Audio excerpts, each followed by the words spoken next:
आपण कधी विचार केला आहे का की रागाच्या एका क्षणामुळे आयुष्यभराची पश्चात्तापाची रात्र निर्माण होऊ शकते? ही कथा आहे त्या घराची, जिथे प्रेम होते पण अहंकार जास्त होता.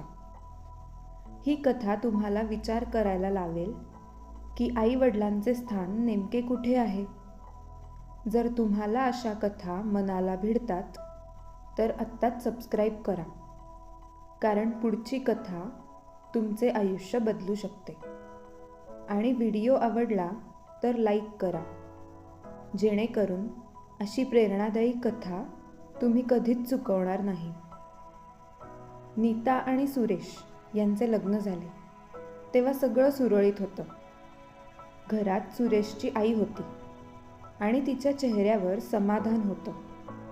पण हे समाधान कायम टिकणार होतं का?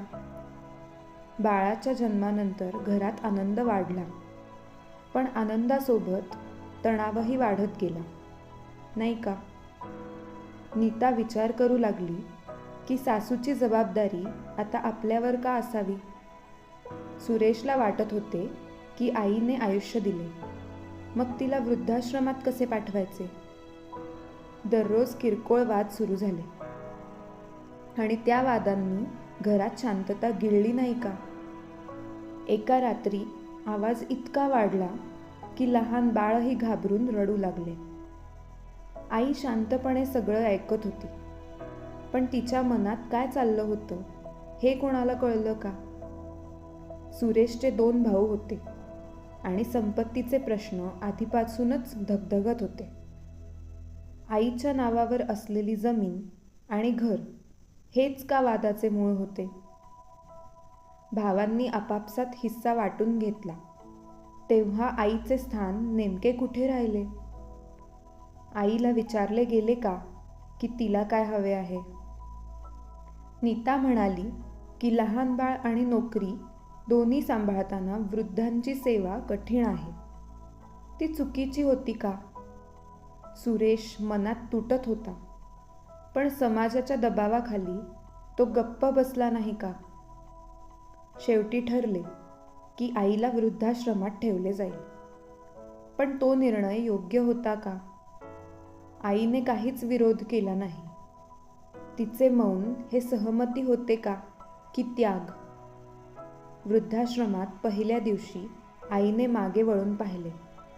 त्या नजरेत राग नव्हता तर प्रेम होते. ती रोज मुलांसाठी प्रार्थना करत होती, पण मुलांना तिची आठवण येत होती का? सुरेश कधी कधी फोन करायचा, पण त्याच्या आवाजात अपराधाची छटा नव्हती का? नीता स्वतःला समजत होती की आपण योग्य केले, पण मन मात्र शांत होत नव्हते. दरम्यान संपत्तीचे कागद पूर्ण झाले आणि भावांनी आपापला वाटा घेतला. आईच्या सहीशिवाय हे शक्य झाले असते का? तिने न वाचताच सही केली होती का की तिला सगळं माहिती होतं? काही दिवसांनी अचानक बातमी आली की आईची तब्येत बिघडली आहे. सुरेश वृद्धाश्रमात पोहोचला तेव्हा उशीर झाला होता. आई शांत पडली होती आणि चेहऱ्यावर समाधान होते. तिने शेवटच्या क्षणी मुलांचे नाव घेतले होते असे सांगितले. तिच्या हातात एक लिफाफा होता. तो कोणासाठी होता? सुरेशने थरथरत्या हाताने तो उघडला. पत्रात लिहिले होते की माझ्या लेकरांनो, मी तुमच्यावर कधीच रागावले नाही. मी तुमच्या आनंदासाठीच दूर राहिले. तुम्ही सुखी राहा हीच इच्छा आहे. माझ्या संपत्तीपेक्षा तुमचे ऐक्य मोठे आहे, हे लक्षात ठेवा. पत्र वाचताना सुरेशच्या डोळ्यात अश्रू आले नाहीत का? नीता हादरली नाही का की ज्याला आपण ओझे समजले तीच प्रेमाची मूर्ती होती? पण इथेच एक मोठा प्रश्न उभा राहिला नाही का? आईला सगळं माहीत असतानाही तिने विरोध का केला नाही? तिने संपत्ती आधीच मुलांमध्ये का वाटली?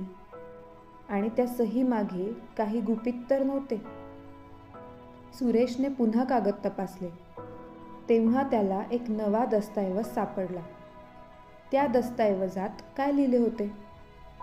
दस्तऐवजात लिहिले होते की घराचा मुख्य हिस्सा एका अनाथ आश्रमाला दान केला आहे. मुलांना वाटलेली जमीन फक्त तात्पुरती होती हे त्यांना कळले. आईने खऱ्या अर्थाने त्यांना धडा शिकवला नव्हता का? तिने संपत्तीपेक्षा माणुसकी मोठी आहे हे दाखवले नव्हते का?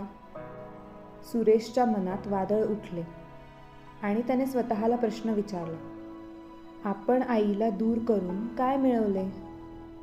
आपल्या मुलाला आपण काय शिकवतो आहोत? संपत्ती की संस्कार? उत्तर स्पष्ट होते. आईने त्यांना शिक्षा दिली नव्हती, तर जागं केलं होतं. तिने दाखवले की प्रेम कधीच अटींवर नसते.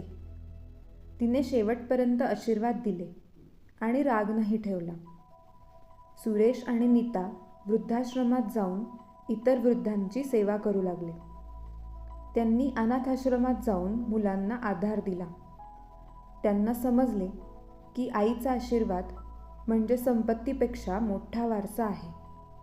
आणि त्या दिवशी त्यांनी ठरवले की आपल्या मुलाला प्रेम आणि कृतज्ञता शिकवायची. मग प्रश्न असा नाही का की आपण आपल्या आईवडिलांना किती वेळ देतो? आपण त्यांचे मौन समजून घेतो का? आपण संपत्तीच्या मागे धावताना नाती विसरत नाही ना? आज वेळ आहे थांबण्याची आणि विचार करण्याची. रागाच्या क्षणी घेतलेला निर्णय आयुष्यभर टोचू शकतो.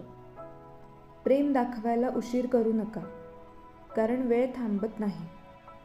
जर ही कथा तुमच्या मनाला भिडली असेल तर आजच आईवडिलांना फोन करा.